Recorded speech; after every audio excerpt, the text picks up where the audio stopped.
In today's video, I'm going to teach you how to change project status in Confluence. Keeping your project status up to date in Confluence is a simple habit that makes a big difference for your team. It helps everyone quickly understand where a project stands, what's in progress, and what might be blocked, without needing a meeting or a long message thread.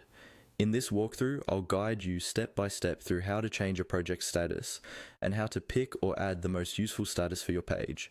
Let's start with the first thing you need to do, which is select the project you want to update.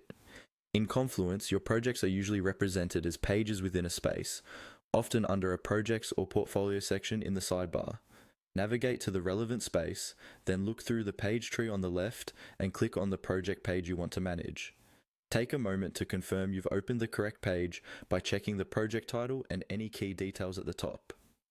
It's easy to update the wrong project if several have similar names, so a quick double check here can save you confusion later.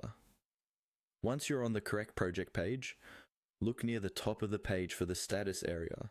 This is often displayed as a colored label or lozenge that might say something like not started, in progress, or done. To change it, click on that status indicator, or on the text or button that says change status. This will open a small menu or pop-up where you can adjust the status. If you don't immediately see it, try hovering near the title area or the header section of the page, as layouts can vary slightly depending on how your Confluence instance is configured. After you've clicked to change the status, you'll see a list of available status options. Here, simply select the status that best reflects the current state of your project.